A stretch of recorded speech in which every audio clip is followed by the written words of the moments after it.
আমি আপনাদের খেদমতে সূরা বানী ইসরাঈলের প্রথম আয়াত পাঠ করেছি।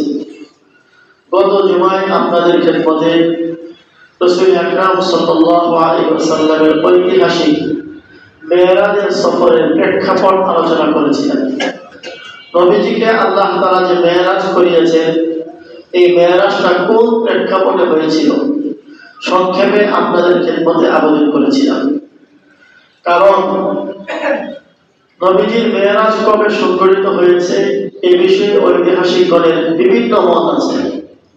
এর মধ্যে একটি মত হচ্ছে রজব মাসের 26 দিবাগত রজনী, অর্থাৎ 27 রজব। এ কারণেই প্রায় বাংলাদেশের সব মসজিদে এ মাসে বিশেষ করে রাসূল আকরাম সাল্লাল্লাহু আলাইহি ওয়াসাল্লামের মেরাজ সংক্রান্ত আলোচনা করা হয়ে থাকে। মেরাজের এই বিষয়টি দুই ভাগে বিভক্ত। একটিকে বলা হয় ইসরা, আর একটিকে বলা হয় মেরাজ। ইসরা হচ্ছে হুজুর সাল্লাল্লাহু আলাইহি ওয়াসাল্লামের মক্কা কাবাগর বাইতুল্লাহ থেকে ফিলিস্তিনে অবস্থিত বাইতুল মুকাদ্দাস এতটুকু ভ্রমণকে বলা হয় ইসরা। আর বাইতুল মুকাদ্দাস থেকে প্রথম আসমান, দ্বিতীয় আসমান, তৃতীয় আসমান, এভাবে 7 আসমান ভ্রমণ করার পর সিদরাতুল মুনতাহার উপরে শরীফুল আকলাম, এরপরে জান্নাত জাহান্নাম সহ আল্লাহ তাআলার সাথে বৈঠক, আল্লাহ তাআলার সাথে সাক্ষাৎ, এই সবটুকু ভ্রমণকে বলা হয় মেরাজ। রাসূল আকরাম সাল্লাল্লাহু আলাইহি ওয়াসাল্লামের এই মেরাজের দুটি অংশ, কাবাগর থেকে বাইতুল মুকাদ্দাস পর্যন্ত এতটুকু সফর কোরআন কারীমের সূরা বানী ইসরাঈলের মধ্যেই আল্লাহ তাআলা উল্লেখ করেছেন। অতএব যে বিষয়টা পরিষ্কার কোরআন দ্বারা প্রমাণিত, এই বিষয়টা কোনো মুসলমান অস্বীকার করতে পারে না। এরপর আবার বাইতুল মুকাদ্দাস থেকে 7 আসমান ভ্রমণ করা, আল্লাহ তাআলা পর্যন্ত পৌঁছা, এই বিষয়টি বুখারী শরীফ সহ মুসলিম শরীফ সহ প্রায় সব হাদিসের কিতাবে উল্লেখ আছে। অনেকগুলো হাদিস দ্বারা বিষয়টি প্রমাণিত। সুতরাং কোনো বিষয় যখন কোরআন কারীমের মধ্যে থাকে কিংবা নবীজির হাদিসে বিশুদ্ধ সনদে থাকে, এটা কোনো মুসলিম অস্বীকার করতে পারে না। তবে যারা মুসলিম নয়, যারা আল্লাহর ক্ষমতায় বিশ্বাসী নয়, যারা রাসূল আকরাম সাল্লাল্লাহু আলাইহি ওয়াসাল্লামের আকাশচুম্বী শান মান মর্যাদায় যারা বিশ্বাসী নয়, তারা হয়তো নিজেদের আকল আর যুক্তি দিয়ে এই মেরাজকে অস্বীকার করার চেষ্টা করতে পারে। আল্লাহ তাআলা জানেন যে কিয়ামত পর্যন্ত কিছু এরকম যুক্তিবাদী থাকবে যারা যুক্তির আলোকে নবীজির এই মেরাজকে অস্বীকার করতে চাইবে। আল্লাহ তাআলা তাদের চোখে মুখে ধুলো উড়িয়ে দিয়ে আল্লাহ তাআলা তাদের সব আপত্তি প্রশ্ন এর জবাব সূরা বানী ইসরাঈলের এক শব্দের মধ্যে দিয়ে দিয়েছেন। কিয়ামত পর্যন্ত যারা মেরাজকে অস্বীকার করবে, বিভিন্ন যুক্তি খোলা যুক্তি দাঁড় করাবে, এই সব যুক্তির জবাবে আল্লাহ তাআলা শুধু একটি শব্দ ব্যবহার করেছেন। আমরা লক্ষ্য করলে বুঝব যে আল্লাহ তাআলা এই শব্দটা পাওয়ার কত, এই শব্দের মাধ্যমে সমস্ত আপত্তিকারীদের আপত্তি নিরসন আল্লাহ করে দিয়েছেন। যেমন ধরুন, এক শ্রেণী যুক্তিবাদী তারা বলে যে রাসূল আকরাম সাল্লাল্লাহু আলাইহি ওয়াসাল্লামের যে মেরাজ হয়েছে, এই মেরাজটা আমরা যদি মেনেও নিই মেরাজ হয়েছে, তবে এটা শারীরিক নয়, দৈহিক নয়, এটা হয়েছিল আত্মিক কিংবা স্বপ্নযোগী। কারণ তারা বলতে চায় শারীরিকভাবে দৈহিকভাবে যদি মেরাজ হয়ে থাকে তাহলে কয়েকটা আপত্তি তৈরি হয়। নম্বর 1, নবীজি তো যদি শরীর নিয়ে, শারীরিক তো অর্থ বুঝতেছে, দৈহিক শারীরিক মানে এই দেহ মুবারক আল্লাহ পর্যন্ত পৌঁছে যাওয়া, আর আত্মিক মানে হচ্ছে নবীজির দেহ মক্কায় আছে, বিছানায় শুয়ে আছে, কিন্তু তার রূহ চলে গিয়েছে। আর স্বপ্নযোগে মানে নবীজি স্বপ্নে দেখেছেন এই সব কিছু। এটা হচ্ছে যুক্তিবাদীদের দাবি। নবীজির মেরাজ দৈহিক বা শারীরিক ভাবে হয়নি, বরং হয়েছে আত্মিক ভাবে কিংবা স্বপ্নযোগে। তারা যুক্তি দাঁড় করিয়েছে। এই যুক্তি আমরা সকলে জানি, আকাশ এবং জমিনের মধ্যে একটা শক্তি আছে। বিজ্ঞানীদের ভাষায় এই শক্তিকে বলা হয় মাধ্যাকর্ষণ শক্তি। এই মাধ্যাকর্ষণ শক্তির ক্ষমতা কি? কোন বস্তু যদি এই শক্তির নিচে থাকে তাহলে এটা নিচের দিকে চলে আসে, আর কোন বস্তু যদি ওই শক্তির স্তর ভেদ করে উপরে চলে যায় তখন আর ওই বস্তুটা নিচে আসে না, এটা শুধু উপরেই যেতে থাকে। এটা বিজ্ঞানীদের কথা। যেমন ধরুন আমরা যদি একটা পাথরকে উপর দিকে ঢিল মারি, তাই যতটুকু শক্তি ঢিলের মধ্যে থাকবে এতটুকু যাওয়ার পর পাথরটা উল্টা নিচের দিকে চলে আসবে। কখনো এমন হয় না পাথরটা ডানে চলে গিয়েছে, বামে চলে গিয়েছে, কিংবা অটোমেটিক উপরের দিকে যেতে থেকেছে, এমনটা কখনো হয় না। কেন? এটা হচ্ছে মাধ্যাকর্ষণ শক্তির পাওয়া। হ্যাঁ, এই পাথরটাকে এত শক্তিতে ঢিল যদি মারা সম্ভব হয় যে ওই মাধ্যাকর্ষণ শক্তি যেটা আকাশ এবং জমিনের মধ্যবর্তী স্তরে বিদ্যমান, ওই স্তরটা অতিক্রম করে পাথর যদি চলে যায়, এই পাথর আর কখনো নিচে আসবে না। এই কথা কাদের কথা? বিজ্ঞানীদের কথা।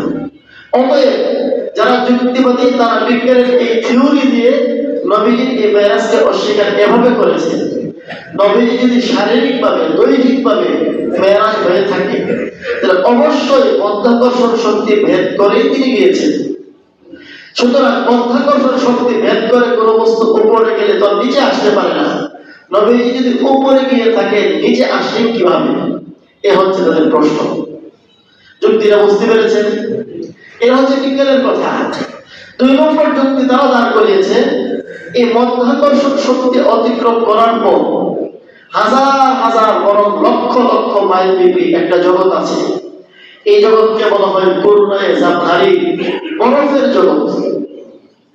অর্থাৎ লক্ষ লক্ষ মাইল ব্যাপী শুধু বরফ আর বরফ, বরফ আর বরফ, বরফ আর বরফ।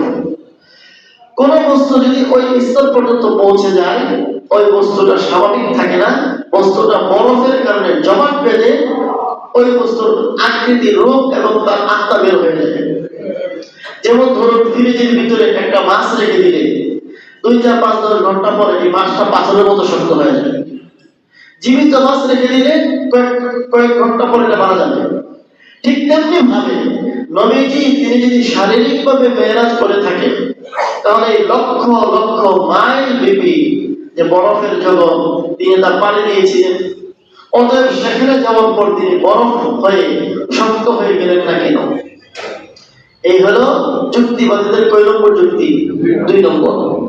যুক্তিবাদীদের 3 নম্বর যুক্তি, এই বিশাল বরফের জগৎ পার হওয়ার পর আরেকটা জগৎ আছে, ওই জগৎকে বলা হয় করুণায় না, আগুনের জগৎ। হাজার হাজার লক্ষ লক্ষ মাইল ব্যাপী আগুন আর আগুন, আগুন আর আগুন, আগুন আর আগুন। কোন বস্তু সেই স্তরে পৌঁছলে আগুনে পড়ে জলে পড়ে ভস্ম হয়ে যায়, ছাই হয়ে যায়। নবীজি যদি সেখানে গিয়ে থাকেন আগুনে জলে পড়ে ভস্ম হলেন না কেন, ছাই হলেন না কেন? এই হলো যুক্তিবাদীদের কয় যুক্তি? 3 যুক্তি। 3 যুক্তি দিয়ে তারা প্রমাণ করতে চায় নবীজির মেরাজকে আমরা যদি মেনেও নেই এর অর্থ হবে দৈহিকভাবে শারীরিকভাবে মেরাজ নয়, বরং আত্মিকভাবে রূহানিভাবে কিংবা স্বপ্নযোগে নবীজির মেরাজ হয়েছে। আর স্বপ্নযোগে যদি মেরাজ হয় তাহলে এটা নবীজির তেমন কোনো কৃতিত্ব আর শ্রেষ্ঠত্বের কিছু থাকে না। যেমন আমরা যারা সাধারণ মানুষ, আমরাও অনেক সময় স্বপ্নযোগে আমেরিকা ঘুরে আসতে পারি। কথা বলে ঠিক না বেঠিক? স্বপ্নযোগে আমেরিকা ঘুরে আসার জন্য কয় কোটি টাকার প্রয়োজন? ভিসা, পাসপোর্ট এগুলোর কোনো দরকার আছে? কোনো প্রয়োজন নেই। কোন ব্যক্তি সকালবেলায় ঘুম থেকে উঠে বলতেছে যে আমি আজ রাতে আমেরিকা থেকে ঘুরে আসছি, মানুষ তো কেমনি তুমি আজ রাতে আমেরিকা থেকে ঘুরে আসলা? কোনা স্বপ্নযোগে গেছি। বরং এটা তার কোনো শ্রেষ্ঠত্ব কিছু হইল না। হ্যাঁ, তিনি যদি এক রাতে আমেরিকা চলে গেলেন আবার আসছেন এবং এটা শারীরিকভাবে হয়েছে, তাহলে এটা হবে তার কৃতিত্ব এবং শ্রেষ্ঠত্ব। রাসূল আকরাম সাল্লাল্লাহু আলাইহি ওয়াসাল্লাম মেরাজ যদি স্বপ্নযোগে হয়ে থাকে, স্বপ্নযোগে শুধু আমাদের নবী কেন অন্য নবীদের মেরাজ হয়েছে। নবী তো নবী, বরং ইমাম আবু হানিফা রাহিমাহুল্লাহ তারও মেরাজ হয়েছে স্বপ্নযোগে। এটা বড় ধরনের কৃতিত্বের কিছু নয়। আমাদের নবীর শ্রেষ্ঠত্ব, মাহাত্ম্য, শান এবং মান প্রকাশ পাবে তখন যদি নবীর এই মেরাজটা শারীরিক হয়ে থাকে। আর আল্লাহ তাআলা বাস্তবিক শারীরিক ভাবে নবীর এই মেরাজ ঘটিয়েছিলেন। এই সব প্রশ্নকারী, আপত্তিকারী এই যুক্তিবাদীদের সমস্ত যুক্তির জবাবে আল্লাহ তাআলা সূরা বনী ইসরাঈলের প্রথম আয়াতের প্রথম শব্দটা উল্লেখ করেছে। আল্লাহ বলেন, সুবহানাল্লাযী আসরা বিআবদিহি লাইলাম মিনাল মাসজিদিল হারামি ইলাল মাসজিদিল আকসা। সুবহান, অতি পবিত্র সেই সত্তা। এই সুবহান শব্দের ভিতরে আল্লাহ জবাব দিয়েছেন। তারা যে এই যুক্তিগুলো দাঁড় করিয়েছে, আল্লাহ তাআলা যেন এই শব্দের মধ্যে বুঝাই দিলেন মাধ্যাকর্ষণ শক্তি, আগুনের জগৎ, বরফের জগৎ, বলতো এগুলো কার সৃষ্টি? আল্লাহর সৃষ্টি। বিজ্ঞানীরা যা আবিষ্কার করেছে তা যদি সত্যি হয় তাহলে প্রশ্ন হবে, বরফের জগৎ, আগুনের জগৎ, মাধ্যাকর্ষণ শক্তি হচ্ছে আল্লাহর সৃষ্টি। আল্লাহ রাব্বুল আলামিন বলে, আমার নবী যদি তার নিজস্ব ক্ষমতায় মেরাজ করত তাহলে যুক্তিবাদীদের এই যুক্তি ঠিক ছিল। তিনি কিভাবে গেলেন? কারণ মুহাম্মদুর রাসূলুল্লাহ সাল্লাল্লাহু আলাইহি ওয়াসাল্লাম তিনিও আল্লাহর একজন সৃষ্টি। তিনি গেলেন কিভাবে? আল্লাহ বলেন, আমার বন্ধু মুহাম্মদ তিনি তার নিজ ক্ষমতায় যান নাই, আমি আল্লাহ আমার বন্ধুকে নিয়ে গিয়েছি। সুতরাং মাধ্যাকর্ষণ শক্তি, আগুনের জগৎ, বরফের জগৎ সব আমি আল্লাহর সৃষ্টি, আমি আল্লাহর ক্ষমতা আছে। এই সৃষ্টির সমস্ত ক্ষমতাকে মুখ করে নিষ্ক্রিয় করে মুহাম্মদুর রাসূলুল্লাহকে উপরের দিকে নিয়ে যাওয়া। তাহলে ক্ষমতাটা এখানে কি শুধু নবীজির না আল্লাহ? আল্লাহর কোনো ত্রুটি আছে? আল্লাহর কোনো অক্ষমতা আছে? আল্লাহ বলেন সুবহান, অতি পবিত্র সেই সত্তা। এই সত্তার কোনো অক্ষমতা নেই, এই সত্তার কোনো ত্রুটি নেই। এই সত্তা নিজে তার পেয়ারা বান্দা মুহাম্মদ সাল্লাল্লাহু আলাইহি ওয়াসাল্লামকে ভ্রমণ করিয়েছে। তাহলে আমরা যারা মুমিন মুসলমান, আমরা সকলেই বিশ্বাস করি যত বাধা থাকতে পারে এই সব বাধাগুলো কার তৈরি? আল্লাহ তৈরি।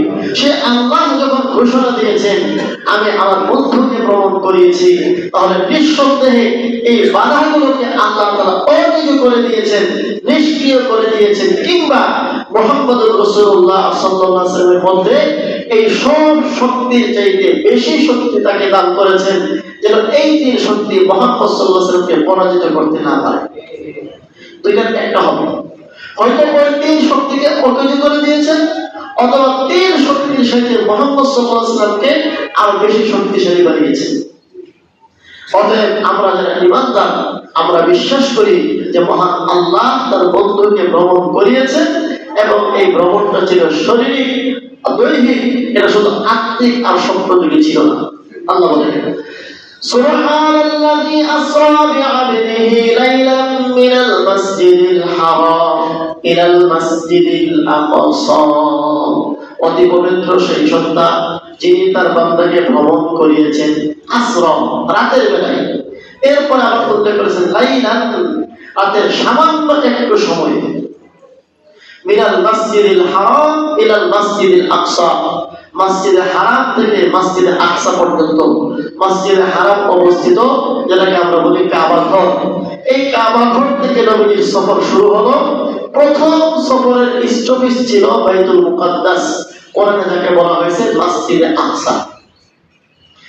ঢাকা থেকে একটা গাড়ি চট্টগ্রাম যাবে, দেখবেন 100 কিলোমিটার 150 কিলোমিটার কুমিল্লা পার হওয়ার পর অথবা কুমিল্লাতে যাওয়ার পরে স্টপেজ দেয়। এখানে আধা ঘন্টা যাত্রা বিরতি। যাত্রীরা নামে, কিছু খাওয়া দাওয়া করে, একটু হাত পা সোজা টোজা করে। এই হচ্ছে যাত্রার পদ্ধতি। ঠিক আল্লাহ রাব্বুল আলামিন তার নবীকে ভ্রমণ করে 7 আসমানের উপরে নিয়ে যাবেন। তিনিও জায়গায় জায়গায় যাত্রা বিরতি করিয়েছেন, এবং এই যাত্রা বিরতির মধ্যে নবীর সাথে অনেক ফেরেশতা, অনেক নবীগণের দেখা হয়েছে, এবং মাঝখানে অনেক আপ্যায়নের ব্যবস্থা হয়েছে। বুখারী শরীফ সহ, মুসলিম শরীফ সহ অসংখ্য হাদিসের কিতাবের মধ্যে মেরাজের ঘটনা উল্লেখ আছে। আমি সংক্ষিপ্তভাবে আজকে মেরাজের ঘটনাটা শোনাবো। হযরত আবু যর গিফারী রাদিয়াল্লাহু আনহু বলেন, আন্না রাসূলুল্লাহ সাল্লাল্লাহু আলাইহি ওয়াসাল্লাম قال فرج سقف بيتي وانا بمكة। নবীজি বলেন, আমি মক্কায় থাকাকালীন সময়ে রাতের বেলায় হঠাৎ দেখলাম আমার ঘরের ছাদ ফেটে গেল। যদি বলুন সুবহানাল্লাহ। ঘরের ছাদ ফেটে গেল। ফানাজালা জিবরিল, হযরত জিবরিল আলাইহিস সালাতু ওয়াস সালাম নামলেন। স্বাভাবিকভাবে ফেরেশতা ফেরেশতা ঘরে আসার জন্য ছাদেরও প্রয়োজন নাই, দরজারও প্রয়োজন নাই, জানালারও প্রয়োজন নেই। কিন্তু ব্যতিক্রম ঘটনা আল্লাহ ঘটালেন, ছাদ ফেটে গেল, ছাদ দিয়ে হযরত জিবরিল আলাইহিস সালাম নামলেন। এর দ্বারা মুহাদ্দিসিনে কেরাম ব্যাখ্যা করেছেন যে চাইলে হযরত জিবরিল দরজা দিয়েও ঢুকতে পারতেন, কিংবা তার দরজারও প্রয়োজন নেই, জানালারও প্রয়োজন নেই, তিনি যে কোনো ভাবে ঢুকতে পারতেন। জানালা না ঢুকে দরজা দিয়ে না ঢুকে ছাদ দ্বিখণ্ডিত করে সেখান দিয়ে ঢুকলেন। এর দ্বারা ইঙ্গিত করা হচ্ছে এখন থেকে যা ঘটতে যাচ্ছে সবগুলোই ব্যতিক্রম। স্বাভাবিক যুক্তি আকল বুদ্ধি করতে হবে, যেমন স্বাভাবিক মানুষ ঘরের ভিতরে ঢুকে দরজা দিয়ে, কিন্তু আমি দরজা দিয়ে ঢুকলাম না, ছাদ দ্বিখণ্ডিত করে ঢুকলাম। এর দ্বারা বুঝাইয়া দিলাম এখন থেকে যা ঘটতে যাচ্ছে সবগুলো ব্যতিক্রম মনে হবে। কিন্তু আল্লাহর ক্ষমতায় যারা বিশ্বাসী তারা ব্যতিক্রম কিছু দেখলেও আল্লাহ যদি বলেন আমি ঘটাই, তাহলে বিশ্বাস করে কি করে না। হুজুর সাল্লাল্লাহু আলাইহি সাল্লাম তখন উম্মে হানি, নবীজির চাচাতো বোন উম্মে হানির ঘরে শোয়া ছিলেন। হযরত জিবরিল নবীজিকে শোয়া থেকে উঠালেন, কাবাগরের সামনে জমজম কুয়ার কাছে নিয়ে আসলেন। নবীজি বলেন ফাফারাজা সাদরি, হযরত জিবরিল আলাইহিস সালাতু ওয়াস সালাম আমার ওপেন হার্ট সার্জারি করলেন, অর্থাৎ বুক থেকে পেট পর্যন্ত জায়গাটা ফেলে ফেললেন। ফেরে সুম্মা ওয়াসালাহু মিন মাই জামজামা, জমজমের পানি দ্বারা তা ধুইলেন। সুম্মা জাআ বি তাসতিম মিন যাহাবিন মুমতালিন হিকমাতাও ওয়া ঈমানা, আমার এই কলম ফেলে তার মধ্যে ঈমান এবং হিকমত দিয়ে ভরপুর করে আবার এটাকে সেলাই করে আগের মতো ভালো করে দিলেন। এখান থেকে বোঝা যায় যে রাসূলুল্লাহ সাল্লাল্লাহু আলাইহি ওয়াসাল্লামের সামনে মেরাজ ঘটতে যাচ্ছে। একটু আগে যে বললাম বিজ্ঞানীদের যুক্তিবাদীদের আপত্তি হচ্ছে মাধ্যাকর্ষণ শক্তি, আগুনের জগৎ বরফের জগৎ পানি দিয়ে কিভাবে, তিনি মাধ্যাকর্ষণ শক্তির কারণে উপরে থেকে গেলেন নিচে আসলেন, উপরে থাকলে নিচে আসলেন কিভাবে, আগুনে পুড়ে ফেললো না, বরফে ঠান্ডা করে ফেললো না। তো জবাব দেওয়া হচ্ছে যে এই যে হযরত জিবরিল আলাইহিস সালাতু ওয়াস সালাম নবীজি সিনা সা বক্ষ বিদারণ করলেন, ওপেন হার্ট সার্জারি করলেন, এর ভিতরে এমন কিছু শক্তি আর পাওয়ার ঢুকিয়ে দিলেন যে শক্তি আর পাওয়ারের কারণে ওই তিন শক্তি এই শক্তির কাছে অকেজ হয়ে গেছে। আল্লাহ ফাফরাহা ফি সাদরি সুম্মা তাবাকাহু সুম্মা আখাযা বিয়াদি ফাহাওয়াজা বি ইলা সামা। হুজুর সাল্লাল্লাহু আলাইহি সাল্লামকে নিয়ে হযরত জিবরিল যাত্রা শুরু করলেন। বুখারীর আরেক বর্ণনায় আছে নবীজির সামনে একটা বাহন আনা হলো, বাহনটার নাম ছিল বুরাক। বুরাক শব্দের অর্থ আমরা এটা বারকত থেকে, বারকত শব্দের অর্থ হচ্ছে বিজলি। আকাশে যখন বিজলি চমকায় দেখার সাথে সাথে আবার নাই, এমনটাই তো হয়। তাহলে এটা বারকত অর্থাৎ বিজলি, অর্থাৎ এই বাহনটা বিদ্যুতের গতিতে চলে, বিজলির গতিতে চলে, আলোর গতিতে চলে। পৃথিবীতে যত বাহন আছে সবচেয়ে দ্রুতগামী বাহন হচ্ছে বিজলি বা বিদ্যুৎ। আকাশে যখন সূর্য ওঠে, চন্দ্র ওঠে, গ্রহ নক্ষত্র ওঠে, জমিনের মধ্যে তার আলো পড়ে, এই যে আলোর গতি, এর চাইতে গতি সম্পন্ন কোনো বস্তু নাই। তা আল্লাহ তাআলা নবীজিকে যে বাহন দিলেন, এই বাহনের নাম হচ্ছে বুরাক, যা চলত বিদ্যুতের গতিতে। বলুন তো বিদ্যুতের পাওয়ার বেশি না রকেটের পাওয়ার বেশি? বিদ্যুতের পাওয়ার বেশি। সুতরাং বস্তুটা এত দ্রুত গতিতে চলেছে, এই তিন ধরনের শক্তি কাজ করার মতো সুযোগই পায় নাই। উদাহরণ, আমরা ছোট্টকালে একসময় কুপির বাতিতে পড়াশোনা করছি, কেরোসিনের কুপির বাতি। এই কুপির বাতিতে পড়তে পড়তে অনেক সময় মাথার মধ্যে শয়তানি বিশ্বাস দিত, তখন পড়ালেখা থইয়া এই বাতির সাথে শয়তানি করতে হতো। সিস্টেমটা কি ছিল? কুপির বাতির মধ্যে এই যে আগুন জ্বলতেছে, এইভাবে আগুন করতাম আঙ্গুল, আর বলতাম আমার আঙ্গুলের কত পাওয়ার দেখাও, আঙ্গুলেও জ্বালাইতে পারে না। এমন দুষ্টি আপনারা করছেন কি করেন নাই? সবাই করছেন। আসলে কি এটা আঙ্গুলের পাওয়ার না আগুনের পাওয়ার? আগুনকে এতটুকু সময় দেওয়া হচ্ছে না যে আমার আঙ্গুলকে জ্বালাতে পারবে। হ্যাঁ, যদি আপনি আধা মিনিট ধরে রাখেন, আধা মিনিট না 10 সেকেন্ডে ধরে রাখেন, তখন বুঝবেন যে আগুন আমার আঙ্গুলকে জ্বালাতে পারে কি পারে না। কিন্তু আমরা এত দ্রুত গতিতে আনা নেওয়া করতেছি আগুনের মধ্যে যে শক্তি আছে, পাওয়ার আছে, যে ক্রিয়া করার যোগ্যতা আছে, এই যোগ্যতা আগুনের মধ্যে ক্রিয়া করার সময় পাচ্ছে না। ঠিক তেমনি ভাবে আল্লাহ তার প্যারা নবীকে মুহাম্মদুর রাসূলুল্লাহ সাল্লাল্লাহু আলাইহি সাল্লামকে নিচ থেকে উপরের দিকে নিয়ে গেলেন, এত দ্রুত গতিতে নিয়ে গেলেন যে এই তিন ধরনের শক্তি নবীজি সাল্লাল্লাহু আলাইহি সাল্লামের উপর ক্রিয়া করবে এতটুকু সময় তাদেরকে দেওয়া হয়নি। আশা করি বিষয়টা বুঝতে পেরেছেন। রাসূলুল্লাহ সাল্লাল্লাহু আলাইহি সাল্লাম এই বুরাকের মাধ্যমে কাবাঘর থেকে চলে গেলেন বাইতুল মুকাদ্দাস। সেখানে যাওয়ার পর নবীজি সেখানে গিয়ে দেখতেন কেউ আযান দিচ্ছে। আল্লাহ রাসূল সাল্লাল্লাহু আলাইহি ওয়াসাল্লাম হযরত জিবরিলের ইশারায় নামাজের কাতারে দাঁড়িয়ে গেলেন। মসজিদ ভরপুর মুসল্লি। হযরত জিবরিল বলেন, ইয়া রাসূলুল্লাহ, আজকে এই মসজিদের ইমামতি আপনি ছাড়া আর কেউ করবে না, আপনি নামাজ পড়ান। নবীজি নামাজ পড়ালেন। নামাজের পরে হযরত জিবরিল বললেন, ইয়া রাসূলুল্লাহ, আপনি কি বুঝতে পেরেছেন আজকে আপনার পিছনে কারা কারা নামাজ পড়েছে? নবীজি বলেন, আমি কিভাবে বুঝবো?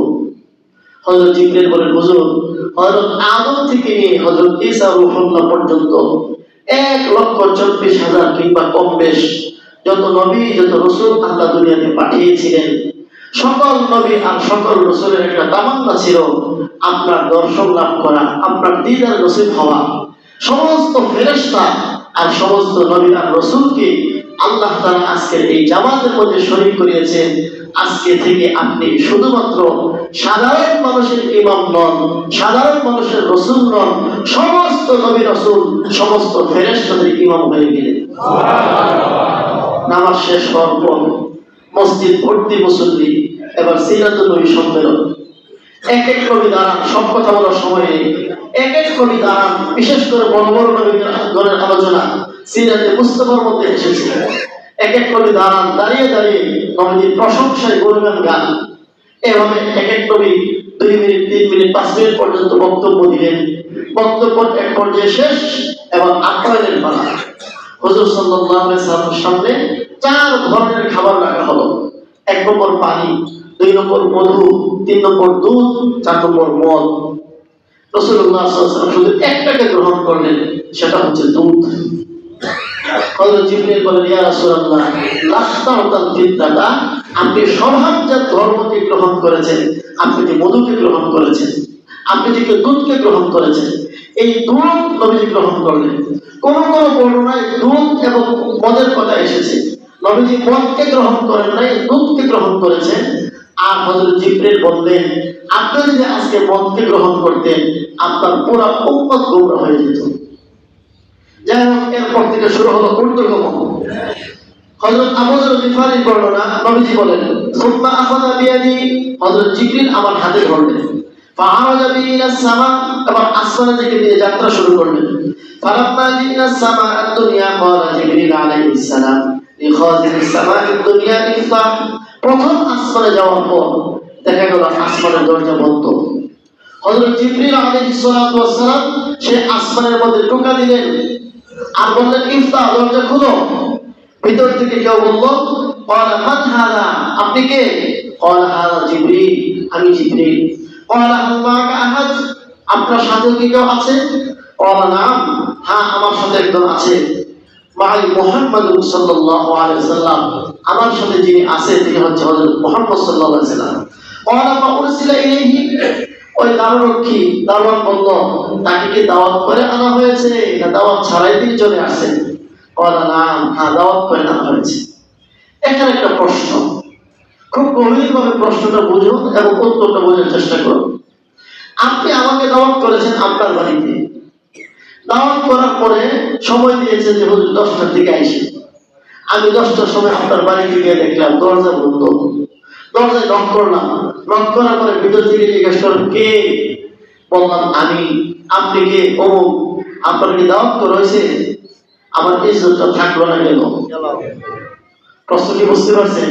আমার ইজ্জতটা থাকলো না কেন? বরং আমি যদি সেখানে যাওয়ার পরে দরজা বন্ধ পাই, এটাই আমার জন্য বেইজ্জতি।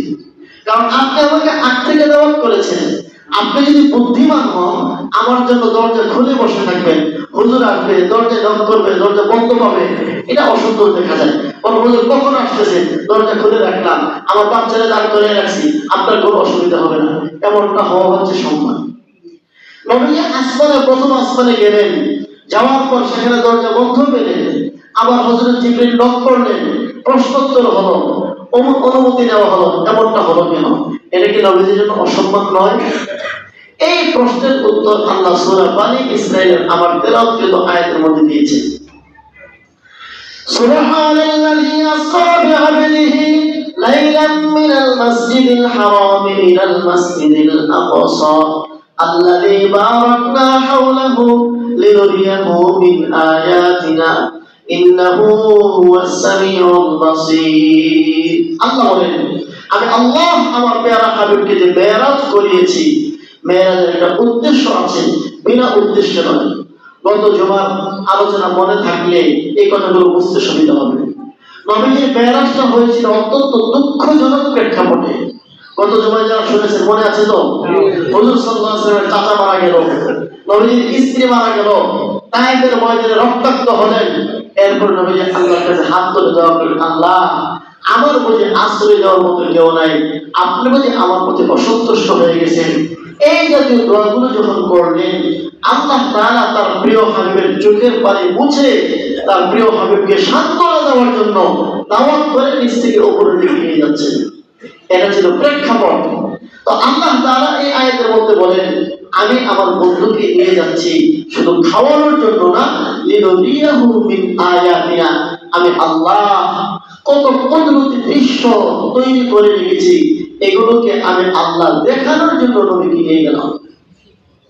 দেখবেন আপনার একজন বন্ধু, দীর্ঘদিনের পুরাতন বন্ধু, আমেরিকা থাকে, মাঝখানে 50 বছর 30 বছর যেখানে আমেরিকা থেকে আসছে, আপনি তাকে দাওয়াত করছেন, শুধু খাওয়াই কাম শেষ, আপনি ঘুরে ঘুরে দেখেবেন, বন্ধু এটা আমার এই গাছ, এটা আমার ছেলে, এটা আমার মেয়ে, আমি এখানে এই করতেছি, ওই যে দেখো আমার পুকুর, ওই দেখো আমার বাগান বাড়ি, আপনি ঘুরে ঘুরে দেখাবেন। না দেখে শুধু খাওয়াই বিক্রি করে দিবেন, এটা কি সম্মান হইল? তো আল্লাহ বলেন, আমার বন্ধুকে আমি দাওয়াত করেছি শুধুমাত্র খাওয়ানো আর কথা বলার জন্য নয়, আমি আল্লাহ যে আশ্চর্য আশ্চর্য কুদরত তৈরি করে রেখেছি জায়গায় জায়গায়, এগুলো দেখানোর জন্য আমি আমার বন্ধুকে দাওয়াত করেছি। সুতরাং সাত আসমানের মধ্যে কি কি জিনিস আছে, কিভাবে আছে, সেটা দেখানো আমার উদ্দেশ্য। নবীজির জন্য যদি দরজা খুলে দেওয়া হয় আর ফরজ করে নবীজি উপরের দিকে চলে যান, তাহলে এখানে যে দরজা আছে, দরজার মধ্যে যে দ্বাররক্ষী আছে, তাদের যে ডিউটি আছে, এগুলো বন্ধু বুঝবে কিভাবে? নবীজিকে এই জিনিসগুলো দেখানোর জন্য, জানানোর জন্য আমি আল্লাহ এই সিস্টেমটা করলাম। অতএব এটা নবীর অসম্মান নয়, বরং এটাও এক প্রকারের সম্মান। আশা করি প্রশ্নের উত্তর বুঝতে পেরেছেন। এবার নবীজি প্রথম আসমানের উপরে উঠলেন।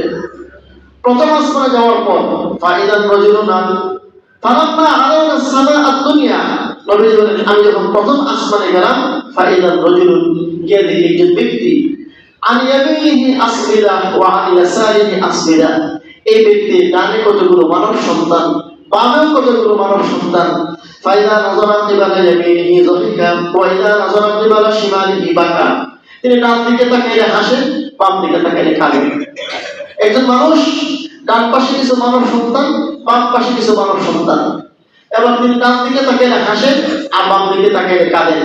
এবং হযরত জিবরিল আলাইহিস সালাতু ওয়াস সালামকে প্রশ্ন করলেন, হুজুর এই লোকটাকে প্রশ্ন করতে করতে এবার ওই লোকটি সরাসরি নবীজিকে সালাম দিয়ে বসলেন। ফাকালা মারহাবান বিন নাবিয়্যিস সালিহ ওয়াল ইবনিস সালিহ, তো ওই লোকে বলল, মারহাবা, ধন্যবাদ, স্বাগতম নেক নবী এবং নেক সন্তানকে। আমাদের নবীজি হযরত আদম আলাইহিস সালাতু ওয়াস সালামের পরবর্তী বংশের একজন কিনা? একজন কিনা? অতএব তিনি আদম আলাইহিস সালামের সন্তান। এই হিসাবে এই লোকটা ছিল হযরত আদম। আদম আলাইহিস সালাতু ওয়াস সালাম নবীজিকে দেখেই স্বাগতম জানালেন, স্বাগতম, ধন্যবাদ, নেক সন্তান এবং নেক নবীকে হযরত নবীজি জিবরিলকে প্রশ্ন করলেন, কুলতু ইয়া জিবরিল মান হাযা, ইনি কে যিনি আমাকে ধন্যবাদ জানাচ্ছেন, আমাকে নেক সন্তান বলে সম্বোধন করছেন? ক্বালা হাযা আদম সাল্লাল্লাহু আলাইহি ওয়াসাল্লাম, ইনি হচ্ছেন আদম। ওয়া হাযিহিল আসবিদাতু আন ইয়ামিনিহি ওয়া আন শিমালিহি নাসাবু বানিহি ফা আহলুল ইয়ামিন আহলুল জান্নাহ। আর যে ডান পাশে কিছু আর বাম পাশে কিছু মানব সন্তান দেখতে পাচ্ছেন, এগুলো সব আদমেরই সন্তান, কিয়ামত পর্যন্ত যত সন্তান। এদের দৃশ্যগুলো, এদের আত্মাগুলোকে আল্লাহ তাআলা এখানে জমা রেখেছেন। আর ডান দিকে যখন তাকান তিনি হাসেন, এর কারণ হচ্ছে ডান দিকের সন্তানগুলো হচ্ছে আদমের জান্নাতি সন্তান, আর বাম দিকে তাকিয়ে যে কাঁদেন, এর কারণ হচ্ছে বাম পাশের সন্তানগুলো হচ্ছে আদমের জাহান্নামী সন্তান। নিজের সন্তান জান্নাতি দৃশ্য দেখে বড় খুশি লাগে তাই হাসেন, নিজের সন্তান জাহান্নামী এই দৃশ্য দেখে বড় কষ্ট লাগে এই জন্য তিনি কাঁদেন। নবীজি সামনে আবার অগ্রসর হলেন। অগ্রসর হতে হতে সুম্মা আরাজা বি জিবরিল হাত্তা আতাস সামা আস-সানিয়া, দ্বিতীয় আসমানে। ফাকাল লি খাজিনিহা ইফতাহ, প্রত্যেক আসমানের সিস্টেম এমন, গেলেই দরজা বন্ধ হবে। এর কারণ আল্লাহ তার নবীকে দেখাতে চান যে আসমানকে আল্লাহ কোন অবস্থায় রেখেছেন। নবীজিকে অসম্মান করার জন্য নয়, প্রত্যেকটা আসমানের বাস্তব দৃশ্যগুলো নবীজিকে দেখানোর জন্য দরজাগুলোকে বন্ধ রাখা হয়েছে। এর দ্বারা নবীজিকে বোঝানো হলো এই আসমানের দরজা সবসময় বন্ধ থাকে, আপনি যা বাস্তবে দেখে গেলেন।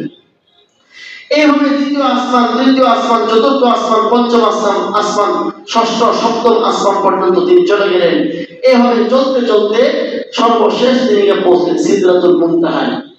আর প্রত্যেক আসমানে একজন করে নবী এসেছেন। সবার উপরে একজন নবী, তিনি হচ্ছেন হযরত ইব্রাহিম আলাইহিস সালাম। সাত আসমানের উপরে আল্লাহ তাআলা হযরত ইব্রাহিম আলাইহিস সালামকে রাখছেন। আর হযরত ইব্রাহিম নবীর নিচে ষষ্ঠ আসমানে আরেকজন নবীকে রাখছেন। এই নবী হচ্ছেন হযরত মূসা আলাইহিস সালাম। হযরত ইব্রাহিম আলাইহিস সালাম সেখানে গিয়ে দেখেন তার সামনে অনেকগুলো মানব সন্তান। হযরত ইব্রাহিম আলাইহিস সালাম নবীজিকে দেখা মাত্রই মারহাবান বিন নবী সালেহ ওয়া ইবনি সালেহ, নেক সন্তান এবং নেক নবীকে সুস্বাগতম। হযরত জিবরিলকে প্রশ্ন করলেন, জিবরিল ইনি কে? কয় হাদা আবুকা ইব্রাহিম, ইনি হচ্ছেন আপনার বাবা ইব্রাহিম আলাইহিস সালাম। কারণ আমাদের নবীজি হযরত ইব্রাহিম নবীর বংশে। এবার হযরত ইব্রাহিম আলাইহিস সালামের সামনে মানব সন্তানগুলো কেন?